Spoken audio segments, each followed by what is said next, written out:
नमस्कार, बहुत स्वागत है आपका भारत समाचार में। आपके साथ मैं हूं स्वाति श्रीवास्तव। आज माघ पूर्णिमा है और सुबह से ही ब्रह्म मुहूर्त से ही आप देख रहे होंगे कि प्रयागराज में बड़ी संख्या में महाकुंभ, बहुत सारे जो लोग हैं, स्नानार्थी हैं, वो पहुंच रहे हैं। और ऐसे में जो आस्था का महाजन सैलाब है वो लगातार देखने को मिल रहा है, क्योंकि माघ पूर्णिमा के लिए कहा जाता है कि ये विशेष पूर्णिमा और इस दिन अगर कोई कुंभ में स्नान कर ले तो ये विशेष फलदायी रहता है। और ऐसे में ये ड्रोन के माध्यम से ले गई तस्वीरें, सबसे पहले आप देखिए किस तरीके से आस्था का जो महाजन सैलाब है वो लगातार चल रहा है और ब्रह्म मुहूर्त में ही जो लोग हैं वो नहाने के लिए चल रहे हैं। कहा जाता है कि आज के दिन किया गया दान बहुत विशेष महत्व रखता है।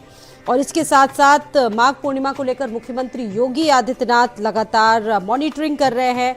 बहुत सारी चीज़ें हैं, एक तरफ धार्मिक महत्व है, आध्यात्मिक महत्व है, और संगम की रेती में जिस तरीके से बड़ी संख्या में लोग पहुंच रहे हैं, आज का दिन विशेष महत्वपूर्ण है। आज इसी के साथ साथ माघ महीने का समापन भी होने जा रहा है। और इसी के साथ ये कहा जाता है कि अगर आज वहाँ पर कोई स्नान कर ले तो ये उसके लिए बहुत पुण्यदायी रहता है। प्रयागराज महाकुंभ में माघ पूर्णिमा पर स्नान पर्वाज है और इसी के साथ साथ धार्मिक अनुष्ठान आज के दिन बेहद महत्व रखते हैं।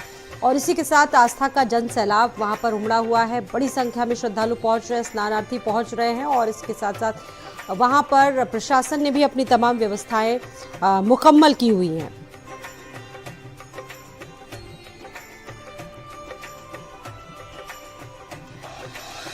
और आपको बता दें कि महाकुंभ में पहुंचे श्रद्धालुओं पर पुष्प वर्षा भी की जा रही। देवताओं का स्नान, तिल का दान और एक दिन का उपवास। कहा जाता है कि आज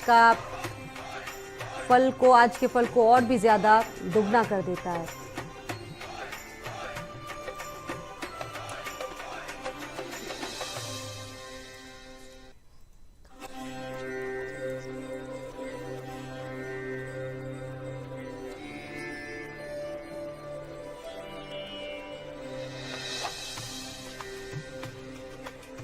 और इस पर हमारे साथ बातचीत करने के लिए तमाम ज्योतिषाचार्य मौजूद हैं और हमारे सहयोगी धीरेन्द्र भी मौजूद हैं प्रयागराज से। सबसे पहले रुक करेंगे धीरेन्द्र, क्या जानकारी है वहां से, किस तरीके का अब क्योंकि अब देखिए 9 बज रहा है, किस तरह से भीड़ वहां पर पहुंच रही है, अब क्या देख रहे हैं वहां से, कैसा एक्सपीरियंस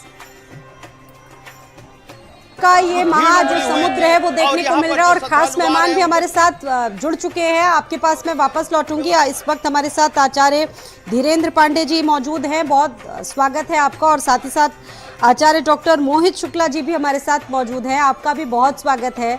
और शुरुआत करती हूँ आचार्य धीरेन्द्र पांडे जी।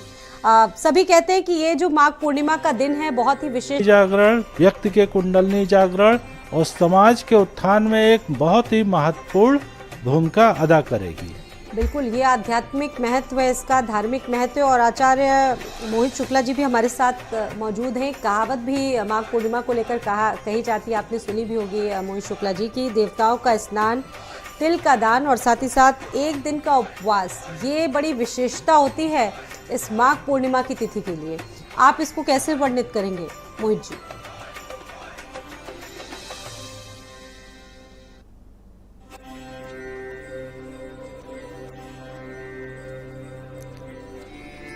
हित इत्यादि का जो दान है वो करना चाहिए। दान से अनंत पुण्य प्राप्त होता है और दान के बिना कोई भी यज्ञ अनुष्ठान सफल नहीं होता।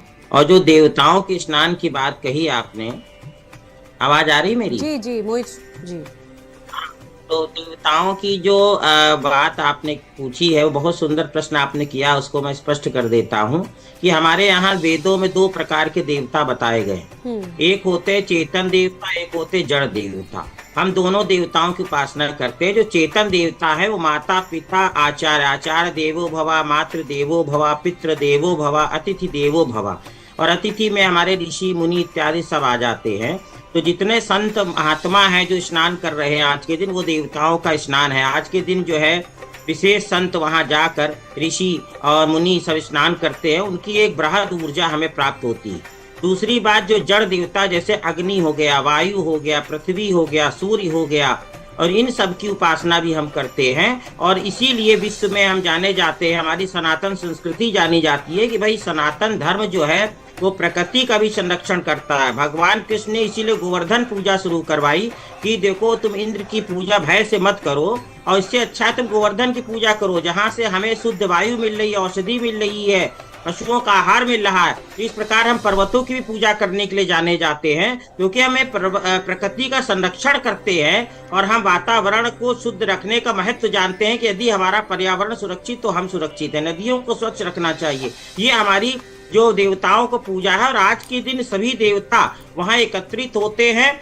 जो चेतन देवता हैं, जड़ देवताओं को हम नमन करते हैं। आज के दिन सूर्य को अर्घ दिया जाता है, चंद्रमा को अर्घ दिया जाता है। तो ये सारी जो देवता शब्द का अर्थ है यो ददाति सा देवता, जो देते रहते लेते कुछ नहीं है, वो देवता है। माता पिता गुरु आचार्य हमें देते हैं, ज्ञान देते हैं, हमें पालन पोषण करते हैं, देते हैं, लेने की इच्छा नहीं रखते, वो देवता है। इसी प्रकार सूर्य है, पृथ्वी है, अग्नि है, जल, ये हमें देते ही रहते हैं, लेते कुछ नहीं, इसीलिए वो देवता है। और जो देवों को देव है वो महादेव है, जो इन देवताओं को भी देते हैं वो महादेव है। तो इसलिए आज के दिन भगवान विष्णु की और लक्ष्मी माता की पूजा का विशेष महत्व है। और आज के दिन भगवान विष्णु ने मत्स्य अवतार धारण किया था, इसकी कथा भी अभी मैं आपको आज के दिन, और आज के दिन का अत्यंत बहुत महत्व है। बिल्कुल, ये महत्वपूर्ण बात है कि आज मत्स्य अवतार भी लिया था भगवान विष्णु, लक्ष्मी माँ, और साथ ही साथ भगवान शिव की आराधना का दिन बेहद आज all sensitive places police deployment is there and you can yourself see crowd is बिल्कुल, चूंकि आध्यात्म में हमारे प्रकृति पर भी बहुत सारी बातें कही गई हैं, और हमारे जो पर्व होते हैं आप लोग भी देख रहे होंगे कि किस तरीके से संरक्षण करते हैं, प्रकृति के पर्व कहे जाते हैं। और आज मोहित शुक्ला जी प्रकृति के संरक्षण पर आप बता भी रहे थे, जिक्र भी कर रहे थे।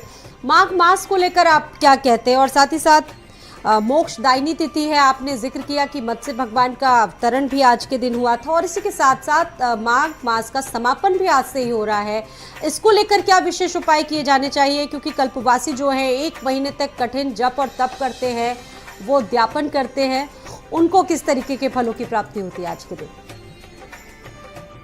देखिए, कल्पवासी जो होते हैं उन्हें देखने को मिलता है, आज के दिन उनको एक आशा होती कि आज हमारा कल्पवास पूर्ण हो रहा है, और आज के दिन वो संगम तट पे स्नान करते हैं, और स्नान करने के बाद दान पुण्य करते हैं, और एक उत्साह होता है कि फल की प्राप्ति।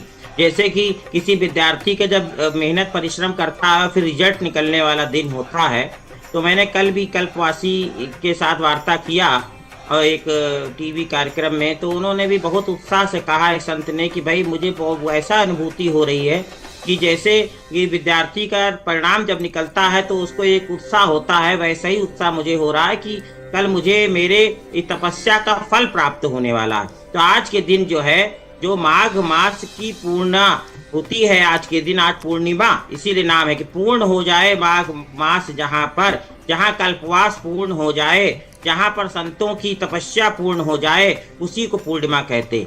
और चंद्रमा 16 कलाओं से युक्त होता है, इसीलिए आज का दिन विशेष महत्व है। और ज्योतिष शास्त्र के अनुसार आज सौभाग्य योग और शोभन योग भी बन रहा है। तो ये 2 योग जो हैं वह और ज्यादा आज के दिन को महत्वपूर्ण बना देते हैं। और आज के दिन भगवान विष्णु का प्रणाम करना चाहिए। ओम विष्णवे नमः, ओम नमो भगवते वासुदेवाय।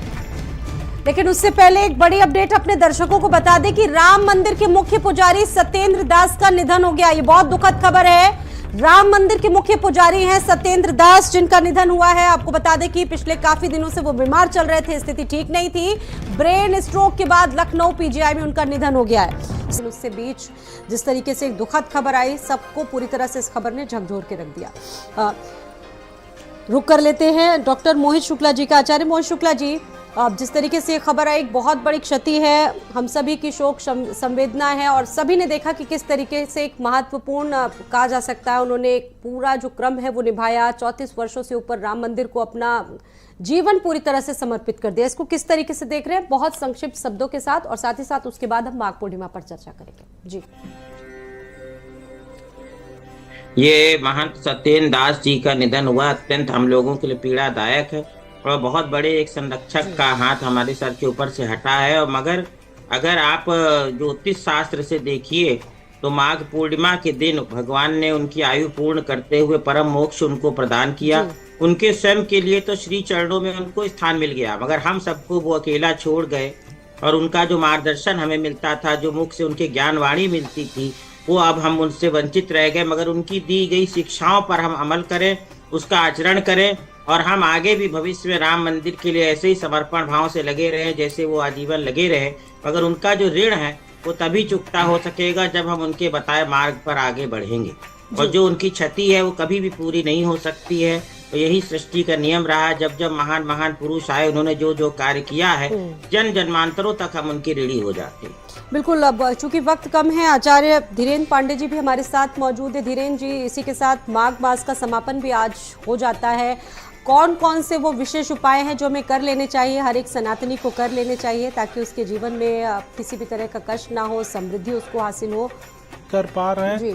और जैसे टीवी वगैरह में बहुत ही भजन, प्रवचन, दिव्य ज्ञान को कानों के द्वारा सुने, क्योंकि हम पांचों इंद्रियों से जो लेंगे वो हमारे धीरेन्द्र का एक बार रुक कर विचारों लेते को हैं। धीरेन्द्र, क्या अपडेट है वहां से, प्रयागराज से क्या अपडेट है?